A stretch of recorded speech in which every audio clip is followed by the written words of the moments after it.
하나님의 말씀 요한계시록 12장 17절로 오늘 말씀을 시작하고자 합니다.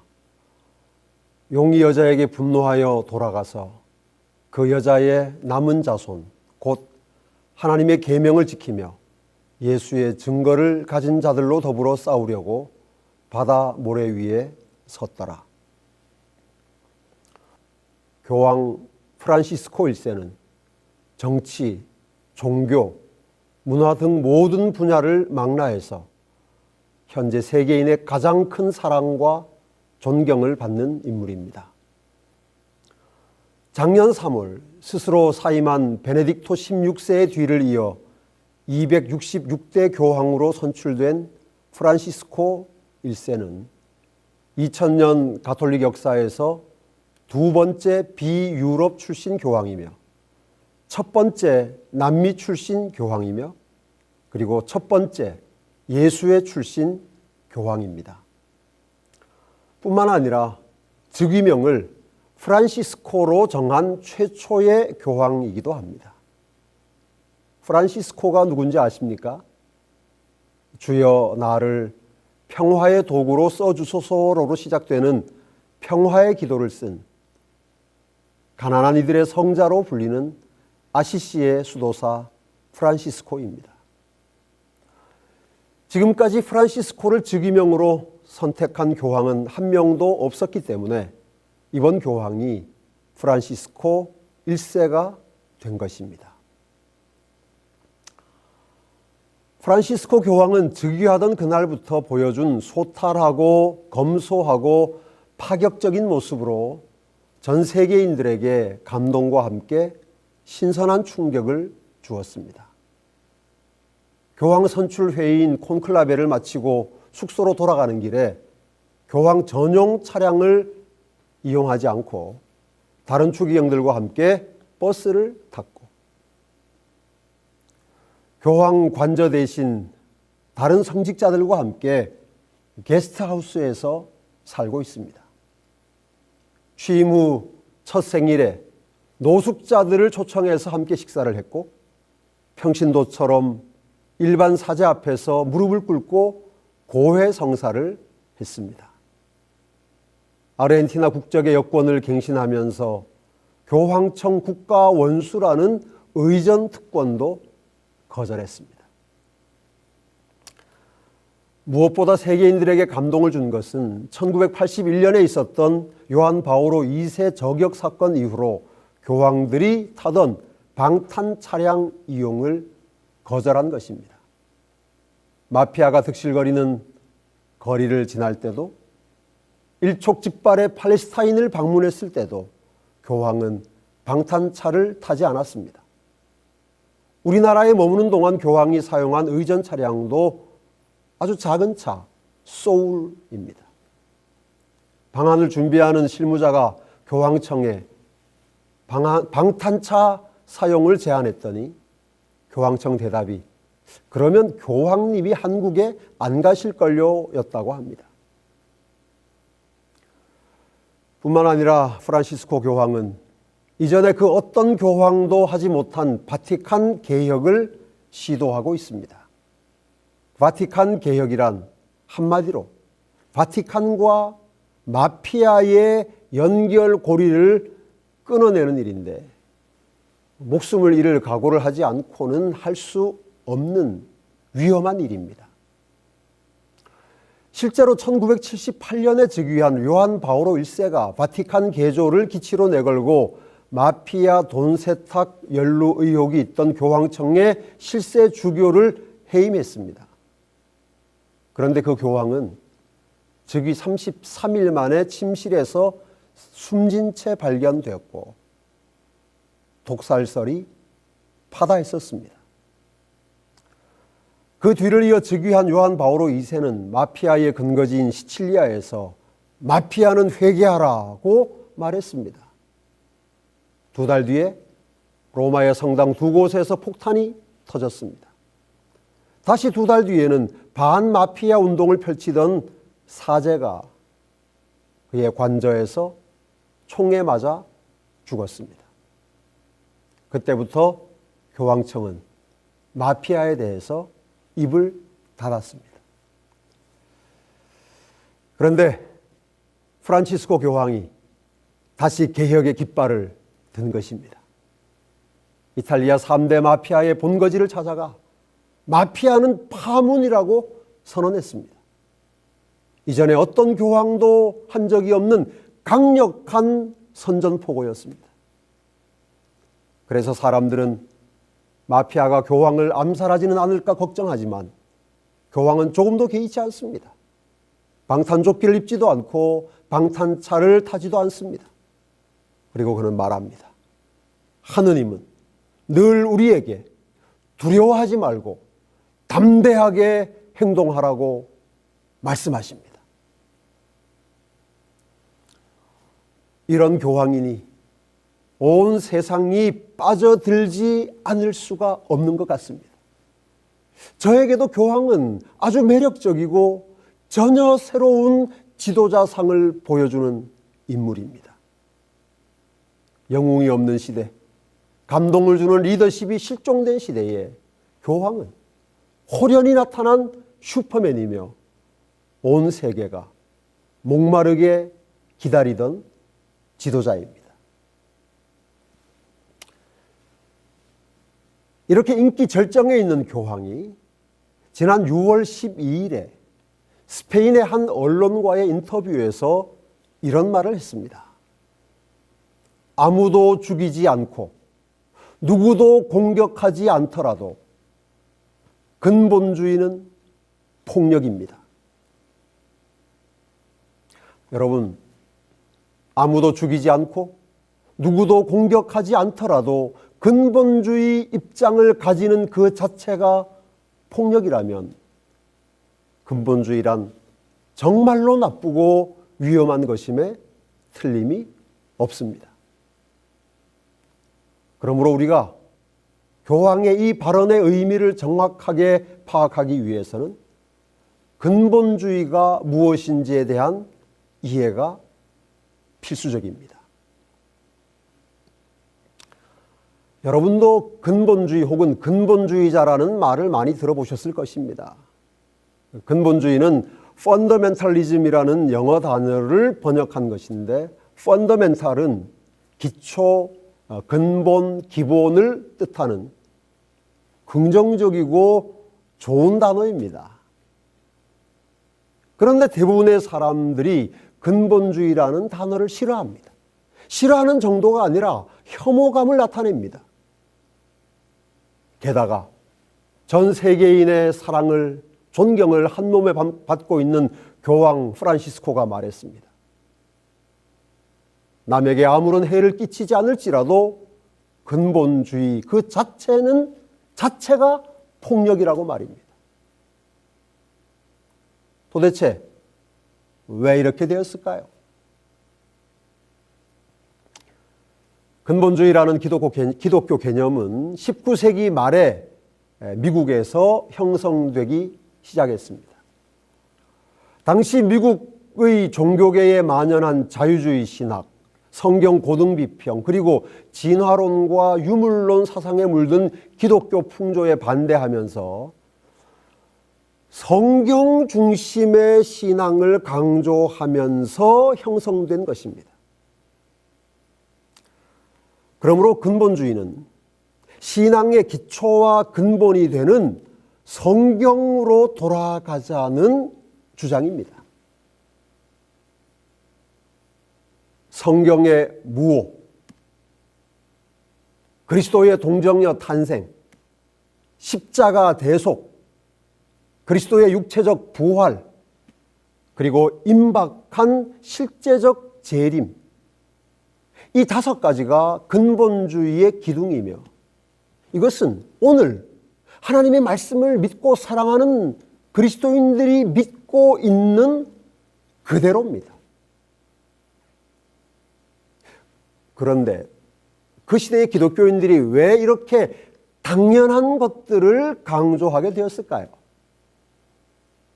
그 이유는 당시의 기독교가 이렇게 확실하고 분명한 성경적 진리를 인정하지 않았기 때문입니다. 성경을 기록된 그대로 믿고 받아들여서는 안 된다고 가르쳤기 때문입니다. 우리 시대의 관점에서 역사적, 문헌적, 비평적으로 성경을 다시 해석해야 한다고 주장했기 때문입니다. 그 결과 성경은 기록된 대로가 아니라 믿고 싶은 대로 믿을 수 있게 되었는데, 이것이 기독교 근본주의가 태동하게 된 역사적 배경입니다. 그러므로 근본주의란 무슨 새로운 신학이나 신앙사조가 아니라 성경에 기록된 그대로 믿지 않는 그리스도인들에게 성경으로 돌아가자고 호소한 운동입니다.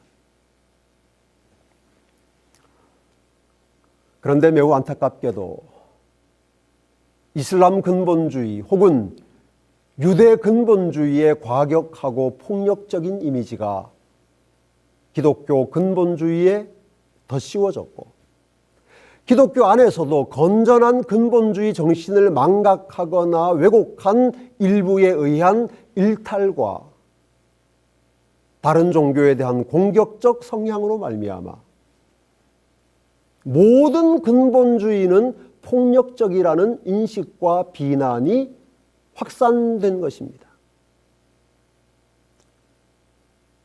여러분이 아시는 것처럼 우리나라에서도 일부 기독교인들에 의해 자행된 봉은사 땅받기, 동화사 불상 훼손과 같은 몰상식한 행동이 기독교에 대한 깊은 반감을 초래했습니다. 뿐만 아니라 해외 불교 유적지에서 찬송가를 부르거나 성경이 기록된 말뚝을 박는 것과 같은 다른 종교를 무시하고 모욕하는 일을 자행한 일부 과격한 그리스도인들에 의해서 기독교가 비난을 받고 있는 것 또한 사실입니다. 그러나 일부 무례하고 몰상식적인 기독교인들이 그런 행동을 보인다고 해서 성경에 기록된 그대로 믿고 순종하는 신앙을 폭력이라고 정의하고 공격하는 것은 바른 태도가 아닙니다. 그럼에도 불구하고 이미 오랫동안 그와 같은 공격과 모함이 계속되어 왔고, 이번 교황 프란시스코 1세의 인터뷰를 통해서 모든 근본주의는 폭력이라는 주장이 온 세계에 확산되고 있는 것입니다. 성경에 기록된 그대로의 구원, 성경에 기록된 그대로의 심판, 성경에 기록된 그대로의 재림을 믿는 것은 근본주의요, 그것은 독선이요, 폭력이라는 주장과 공격이 앞으로 더 심해질 것은 자명합니다. 여러분이 지금부터 보실 동영상은 영국 BBC 방송의 The Big Questions라는 토론 프로그램의 일부입니다. 약 2년 전에 회개할 때가 되었는가라는 주제로 토론을 한 내용인데, 여러분, 이 동영상에서 한 기독교 목사와 가톨릭 주교가 하는 말, 그리고 그들의 발언에 대한 다른 사람들의 반응을 좀 유심히 살펴보시기 바랍니다. 근본주의가 무엇인지, 그리고 그것에 대한 오늘날 사람들의 반응이 어떠한지를 명확하게 알게 될 것입니다. He's coming to take those who've accepted him and believe in him and rescue them from this earth. He's going to bring in justice and righteousness. Will the sky part? The sky is going to open, according to biblical record. The sky is going to open. He's going to descend with his angels, and he's coming to take those who've been saved by his grace. Pretty mean-spirited Christ. Respect. Well, no, hang on. No, listen. Wait a minute. Wait a minute. You're not going to be laughing soon. I'll tell you that. Listen. It says this is all in the Bible, isn't it? It's in Yes, Revelations it's in the and Bible. Thessalonians, and it's in It's in the Revelation, John. it's in Thessalonians, Yeah. it's in the book of John. Yeah. What happens then? What happens during there's a thousand-year period? What happens then? Yeah, there's a period of 1,000 years, and the 1,000 years begins at the coming of Christ. He comes to take those, like I said, who have been saved by his grace, and those who have not accepted Christ, because God he gives everybody the provision to accept the salvation that he offers free of charge. He's offered salvation free of charge for those who accept it. Not Muslims or Hindus or Sikhs. Well, I haven't accepted him.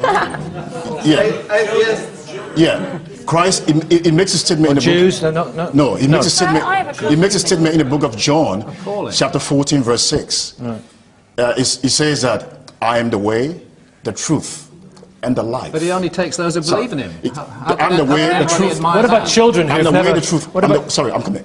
I'm the way, the truth, and the life. Yeah. No one comes onto the Father Right. except through me. It's a radical statement. It is a radical statement. It's a radical statement. an exclusive statement. Nonsensical statement. It's a radical statement, but Absolute rubbish. Okay, tell me about that. What would you like to say? Sorry, let me just finish. Okay. No. So what I say is that salvation comes through only Christ. Salvation comes through him.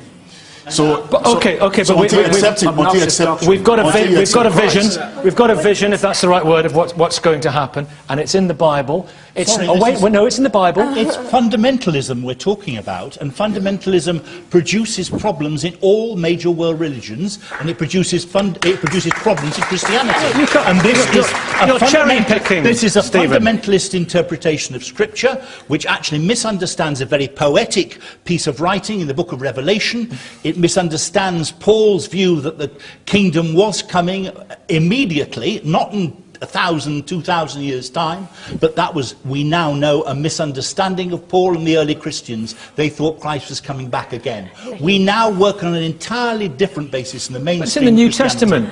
But so what? No, but- There are things in the New Testament, Nicky, which we actually have to reinterpret in the light of biblical criticism and modern understanding of Scripture. And this fundamentalist approach doesn't work anymore. 자, 여러분. 이 동영상에서 가톨릭 주교가 신랄하게 공격한 근본주의, 그리고 한 기독교 목사가 견지하고 있는 신앙이 대체 무엇입니까? 예수님을 통한 구원을 믿는 것, 종말이 있다고 믿는 것, 예수님이 천사들과 함께 이 땅에 오신다고 믿는 것, 당신을 믿고 기다린 사람들을 데려가신다고 믿는 것, 다시 말해서 성경에 기록된 그대로 믿는 것이 폭력적, 독선적 근본주의라는 것이 가톨릭 주교의 공격입니다. 그는 말합니다. 근본주의는 세계 모든 종교에서 문제를 일으킨다고. 계시록의 기록은 시적인 표현일 뿐이지 절대 그대로 이루어지는 것이 아니라고 말입니다. 성경에 기록된 것이라 하더라도 성경 비평학과 새로운 성경 해석법으로 다시 해석해야 한다고 그는 주장합니다. 이것이 성경에 기록된 그대로 믿는 믿음을 가진 한 목사를 향한 가톨릭 신부의 공격입니다. 다시 교황 프란시스코 1세의 인터뷰로 돌아가 봅시다. 그는 말했습니다. 아무도 죽이지 않고 누구도 공격하지 않더라도 근본주의는 폭력입니다. 여러분, 프란시스코 교황은 전 세계가 환호하는 평화주의자입니다. 모든 종류의 폭력을 반대하는 지구촌의 영웅입니다. 그가 말합니다. 아무도 죽이지 않고 누구에게도 해를 입히지 않더라도 성경에 기록된 그대로 믿는 그 자체가 폭력이라고 말입니다. 왜냐하면 그가 모든 근본주의는 폭력이라고 정의를 내렸기 때문입니다. 이해할 수 없는 주장인 동시에 매우 두려운 주장입니다. 마치 양의 발에서 호랑이의 발톱을 발견하는 것과 같은 전율이 저에게는 느껴집니다.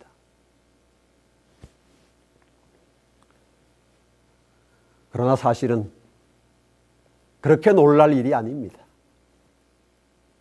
왜냐하면 하나님의 말씀에는 이런 일이 일어날 것이 분명하게 예언되어 있기 때문입니다. 그것이 오늘 제가 말씀을 시작하면서 읽은 요한계시록 12장 17절 말씀입니다. 용이 여자에게 분노하여 돌아가서 그 여자의 남은 자손 곧 하나님의 계명을 지키며 예수의 증거를 가진 자들로 더불어 싸우려고 바다 모래 위에 섰더라. 여러분, 대쟁투의 최후의 국면에서 용으로 표상된 사단의 세력과 맞서 싸우는 여자의 남은 자손의 정체가 무엇이라고 성경은 말하고 있습니까? 하나님의 계명과 예수의 증거를 가진 자들입니다. 하나님의 계명에 온전히 순종하는 사람들이며 예수의 증거인 성경 말씀을 기록된 그대로 믿고 따르는 자들입니다. 여러분, 사단은 쓸데없는 공격을 퍼붓는 어리석은 존재가 아닙니다. 그의 공격 목표는 뚜렷하고 분명합니다. 그는 지금 하나님의 계명을 지키며 예수의 증거인 성경을 기록된 그대로 믿고 따르는 여자의 남은 자손과 최후의 대결을 벌이기 위해 바다 모래 위에 서 있습니다. 그러면서 하나님의 말씀에 기록된 그대로 믿는 그 자체가 폭력적인 믿음이요 문제를 일으키는 것이라고 공격하고 있습니다. 이것이 지금 영적인 전장에서 진행되고 있는 전투의 양상입니다. 사랑하는 여러분, 지금 성경을 읽고 연구하고 매 주일마다 설교를 듣는 그리스도인들이 빠지는 가장 위험하고 매력적인 함정은 하나님의 말씀을 기록된 그대로 믿을 필요가 없다는 주장, 나아가 기록된 그대로 믿어서는 안 된다는 주장입니다. 하나님은 심판하지 않으신다? 죄를 회개해야만 구원을 얻는 것은 아니다. 재림의 약속은 포도주에 취한 예수님의 취중 실언이었다? 천국은 실제 하는 것이 아니라 사람이 도달할 수 있는 가장 평안한 상태다. 이런 주장이 날로 확산되고 인기를 얻고 있습니다. 하나님의 백성들에게 이런 것들은 마치 영적 쓰나미처럼 밀려오고 있습니다. 여러분은 어떻게 하시겠습니까?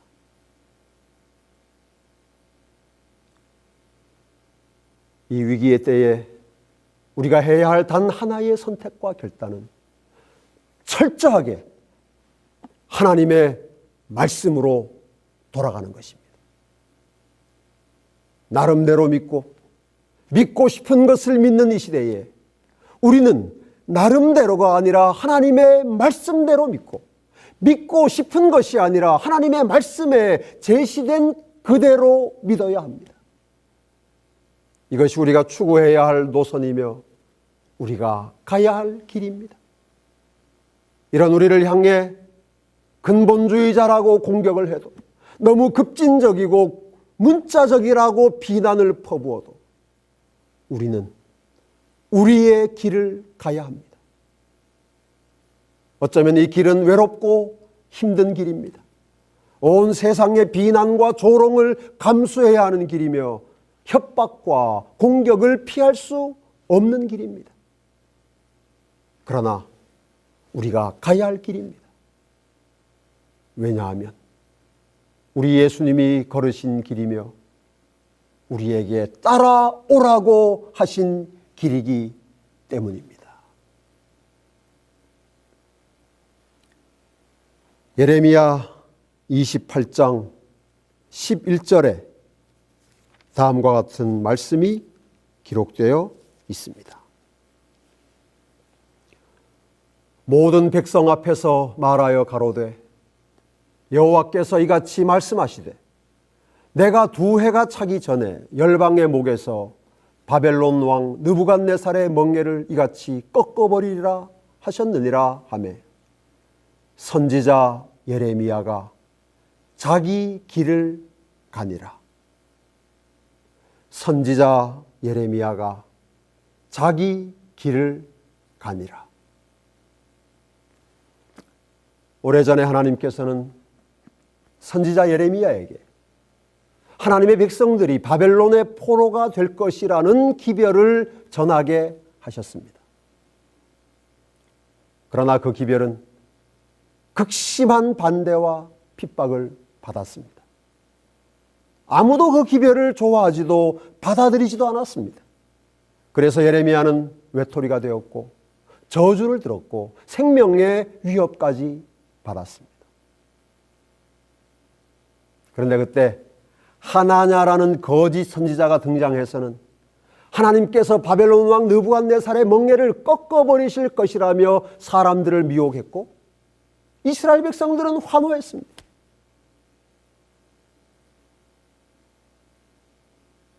온 백성들의 관심이 하나냐에게 집중되었을 때 철저하게 외톨이가 된 예레미야가 보인 반응이 방금 우리가 읽은 말씀의 끝에 기록되어 있습니다. 선지자 예레미야가 자기 길을 가니라.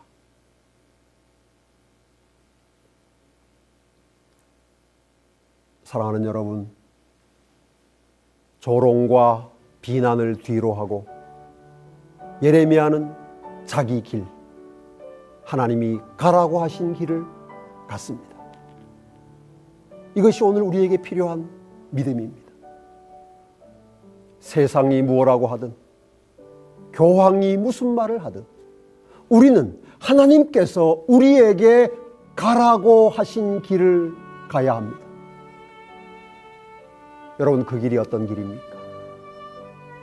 말씀대로 믿고 말씀대로 순종하는 길입니다. 단 한 걸음도 이 길에서 벗어나지 말아야 합니다. 하나님의 말씀에 단 한 줄, 단 한 글자도 포기하지 말아야 합니다. 하나님의 말씀은 진리이기 때문입니다. 그 말씀 안에 생명이 있기 때문입니다. 끝까지 예수님을 뵙는 그날까지 말씀을 따라 살며 말씀에 온전히 순종하는 믿음의 가족들 되시기를 주님의 이름으로 축복합니다. 진리횃불 웹사이트에는 이 시대를 위한 하나님의 말씀이 준비되어 있습니다. 다음과 같은 성경 연구 자료를 통해서 하나님을 더 깊이 만나게 되길 간절히 바랍니다.